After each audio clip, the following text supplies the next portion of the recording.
Okay. So the underlying energy, not what I'm feeling. I'm not feeling that. I don't like that. So the Nine of Swords is your underlying energy, family.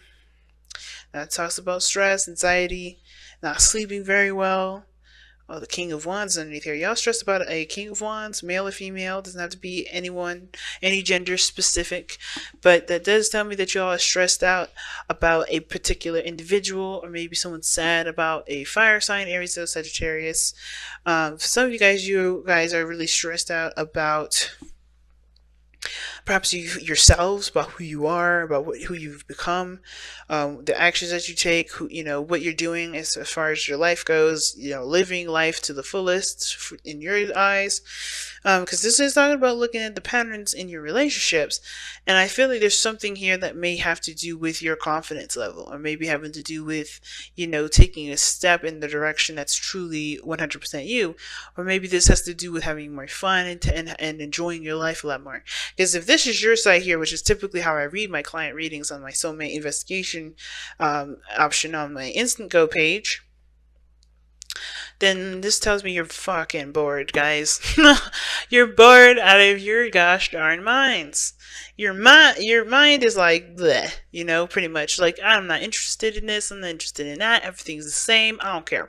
So when I see this card here, it's like, yeah, either y'all are just tired of living a very mundane life, which kind of can make sense, right? You tired of living this mundane life, but I also kind of get this vibe from you guys that you're also not interested in kind of, you're unsure about how things will be if you did break that mundane life. The other person's kind of doing the same sort of lingo here. Like they're very focused on doing the usual tasks, handling things. It's the way they're supposed to handle it. They're moving very slowly. They're also taking their time with situations. But I kind of get this feeling that this person is, looking to, I think it's weird. They see this relationship as something of great value, which is why it needs to take a very slow time for them, if that makes sense. They're taking their time, they're taking it slow because they see the great value in it. They don't want to rush it, they don't want to push it, because they understand that, or maybe they feel, not understand, but they feel that this relationship deserves the time that it needs for it to be be as strong as it needs to be. And I'm like, you're like, where are you getting that from? Well, take a look at where they're coming from, which is this Eight of Pentacles here, as the reason as to why they think the way they think. The reason why they think the way they think or act the way they act is because the Eight of Pentacles, they think that they're putting in great work. They think they're putting in hard, diligent work, and they think they're really putting in their elbow grease into this situation, right? I think they also understand that there is a need for work to be done here, because as a matter of fact, if they think they're doing it, then it's like, okay, where? Because they're waiting. Now, this three of Wands in the present moment, right, or how they're showing themselves in the physical world, in the physical plane here, because we got mental, physical, and spiritual here. How they're showing themselves physically, their actions, their behavior, their ego, they're waiting on something. They're expecting on expecting some return, expecting some sort of something to come back to them. Now, at the same time, it could be that they're preparing themselves for what's to come. So their mindset is already on, they're already like at work and just doing the things that they need to do. And they're just waiting for the opportunity to present itself for them to do, to either offer something because they see something that they just, they want, or they're just like they're waiting for whatever opportunity to open the door to whatever opportunity comes in and take charge on that. But you guys on this side, if this is you, Aquarius, y'all tired. You're just bored. You want some excitement. You want something new, something fresh. None of this old stuff. None of the stuff that you've been with. And because you've experienced some stuff, or you've experienced a lot, or you feel like you've been around the block, right? You kind of feel like, with all these options, what really is fun? And I think this is honestly not a bad card, the Seven of Cups, because it can influence ideas and new, dreams and fantasy. It doesn't, it's not a bad thing. Now, what I do see here is that for some of you guys, if you guys are really in tune to your intuition and you guys are tarot readers of your own, your own guiding system, whatever, which is awesome, and never downplaying that. Some of you guys may be having, it's not psychic attack dreams, but dreams where you are interacting in them. Like there's something in regards to interactive dreaming somewhere, or dreams where there's like where it's definitely affecting your either your day to day, your energy levels, what have you. Because you got here, the card for not really sleeping very well, and then you have the Seven of Cups, which is dreams anyways, fantasies. It's not reality, but you're trying to find what's real through the unrealistic, you know what I mean, through the glitz and glamour. It's like all that glitters card in this deck, but it's you're just kind of like trying to find what's the hidden meaning behind behind each of these cups, and if that hidden meaning behind that cup is truly what you want to pursue. So you guys are trying to figure out what makes you happy. Some of you guys are still in the process of kind of, figuring out, going through Fantasyland, trying to entertain an imaginative portion of your life, trying to at least generate some imagination to come up with, conjure. And it's hard to do when you've already experienced half of the stuff you experienced. So you're doing all this based on relying on what you know. And I feel like what you have to do right now, guys, is truly go on faith, go on a different direction, go on a different journey, go on an adventure in an area in which you don't know. Touch on territory that you didn't think of. And it's hard to do, especially when you're like, I only know what I know. I can't know something that I don't. But you do know what you don't. You have everything laid out in front of you of exactly what you've already experienced. What things, like, after those things, what else is there? And if you can't truly come up with anything, that could be really hard in itself, right? Then if there's an opportunity that you've never heard before, I think it's important to take an opportunity, or take that opportunity and figure out what it really what the real hidden meaning is behind it before truly accepting it as your truth or as your new adventure. You know what I mean? But I feel like there's a lot of emphasis on what you already know. There's always an emphasis on what you've already experienced. So the reason as to why you think the way you think and presenting yourself the way you present yourself is because of everything you've experienced. It's because of this desire to go on a new adventure, to start anew, to be, to do something differently than the usual. You want to start again, start fresh. It's understandable that you want a new beginning, but how are you going to get this new beginning, right? It's like, what do you need to do? And it starts by what your patterns are, right? And I feel like ultimately your patterns and your behavior do need to change, not because you're doing something bad, but only because in order for you to start something new, it has to come from you first. It always does. And again, want to be 100% clear. Because I say that does not mean that you're doing anything wrong. Doesn't mean that you're causing yourself grief. Doesn't mean you're causing yourself disappointment. Doesn't mean you're causing yourself depression. None of this is happening. That's not what I'm saying. What I am saying, though, is that if you want something new, you have to tread in a different direction. You may have to do it by taking a leap of faith, because ultimately, as much as you probably want to have a bit more background before jumping into something, you kind of have to just take a leap of faith, because the Fool is coming up in your reading here, and it does indicate taking a leap of faith. Now, let's take a look at what brought you both together, which I find so odd, right? It's the Eight of Wands. And like, why is it odd? Well, because it's talking about communication, and I don't really see a lot of communication. I see a lot of waiting. Now, if this is a relationship in regards to waiting on somebody to respond, this person's waiting, and you're waiting. Like, either they sent out a message and you're waiting for this return, or you're trying to figure out what the fuck you want to do with that kind of message, because it could mean anything, and therefore they're waiting and handle their business. And in the meantime, as you're trying to figure out how you're going to respond to this. But I feel like their message may be something that you feel that you've already dealt with before. But I kind of have a feeling that this person may be doing, maybe different, or maybe handling something different, or maybe this is going to be the same time around.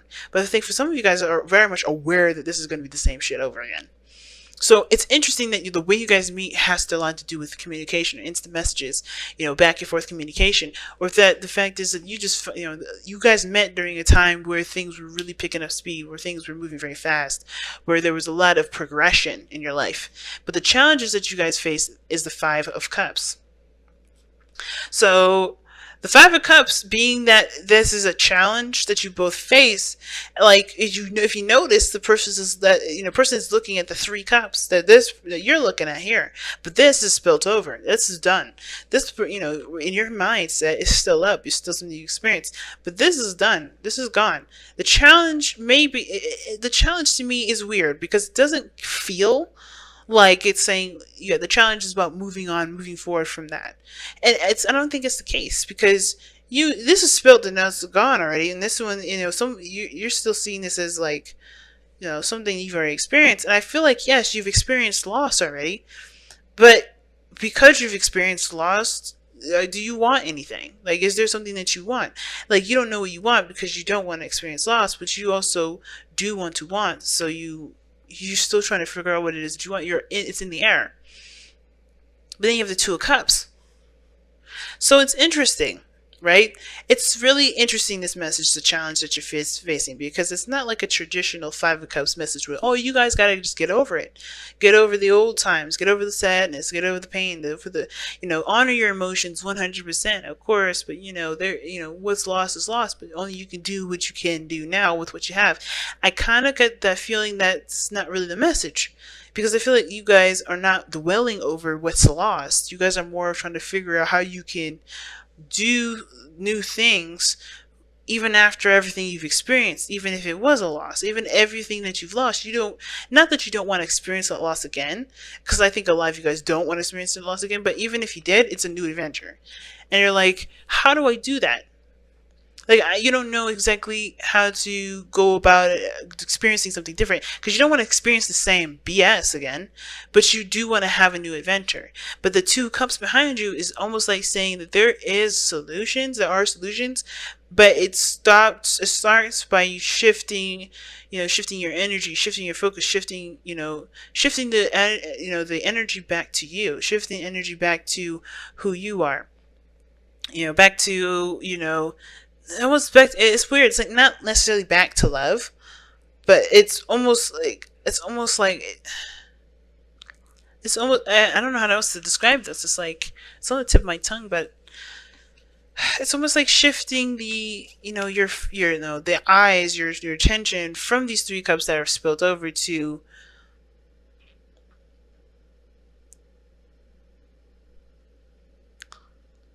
it could be back to love, honestly. And I don't want to say that because I don't feel like that is really what it's trying to tell me. But with the Two of Cups being two people, I think starting new friendships, meeting new people, and doing so without the expectation.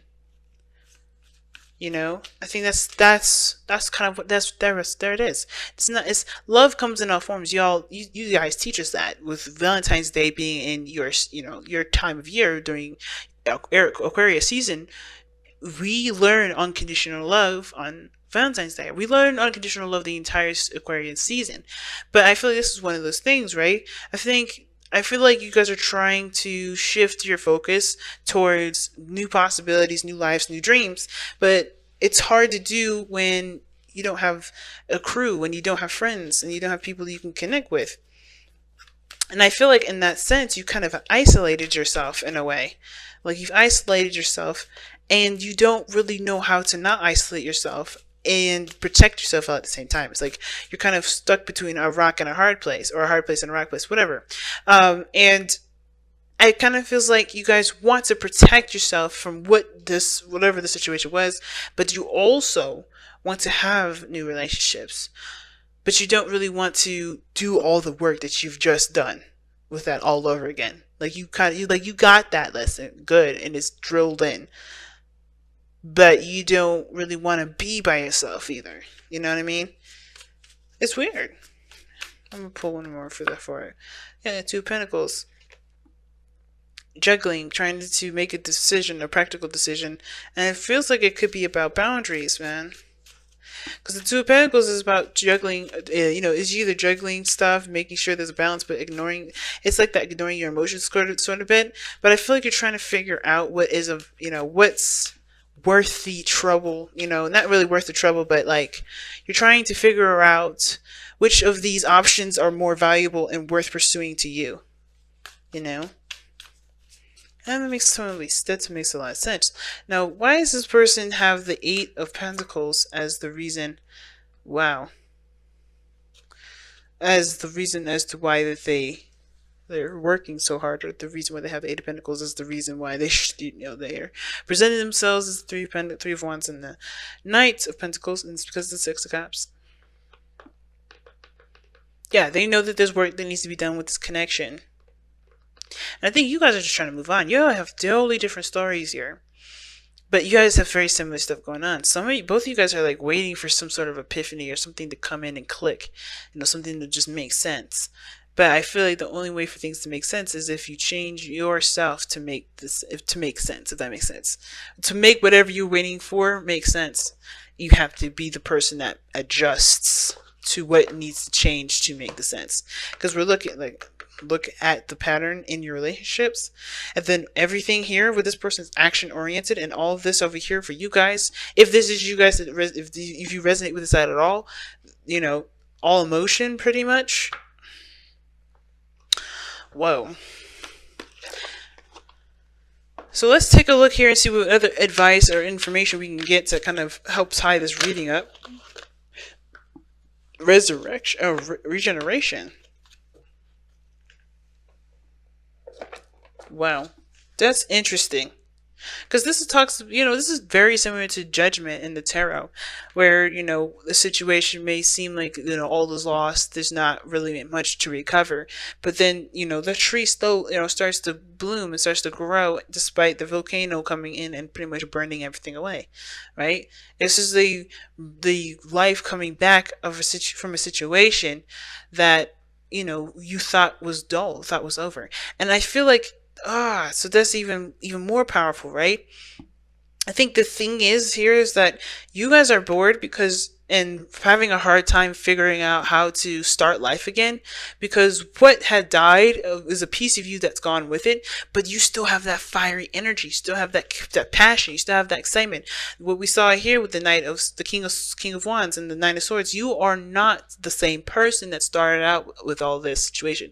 Like, you've done the fool's journey millions of times, and you've gotten all those lessons, but you want to be that fool, but not that knows everything and doesn't have to kind of run into all those, crazy calamities again, right? The problem isn't the fact that you've experienced loss. It's like, how do you become the youthful, the youthful spirit that you are, that, how do you let yourself be who you are, and still like understand that everything still happens for, not understand everything happens for a reason, but still like pursue life as if you had no idea what was coming at all. How do you approach the situation in a very youthful way, but not be naive?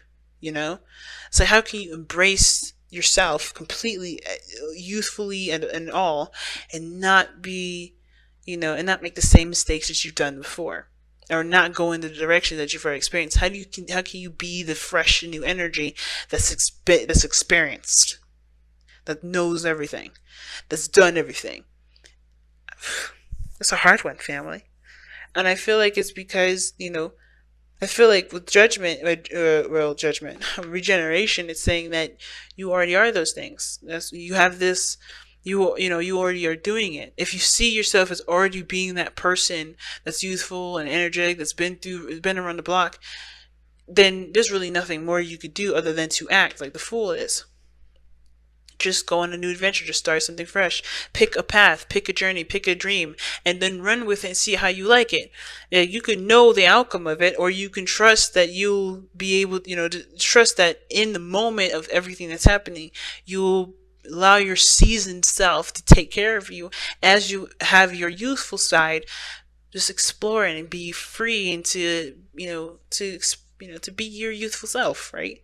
It's an interesting reading this time. And it's weird because the soulmate energy is very, how it's added into this almost feels alien to it, It almost feels like it's not even a part of this. It's like this whole reading is about one person individually, and the other person has a whole different mindset. But the way they're doing this too is like they're looking to repair something, or they're looking to build on a sort of relationship of the past. This person's issue here would be the original meaning I would have for that Five of Pentacles, Five of Cups rather, that you see here as the regular challenge for you, because this person is trying to relieve or like try to overcome the struggles or the loss of the past to really, to reconnect with the person that they have, that they still feel connected to, which is the Six of Cups. And I don't know what they're waiting on. That's the part that's interesting to me. What is this person waiting on? What is this person expecting?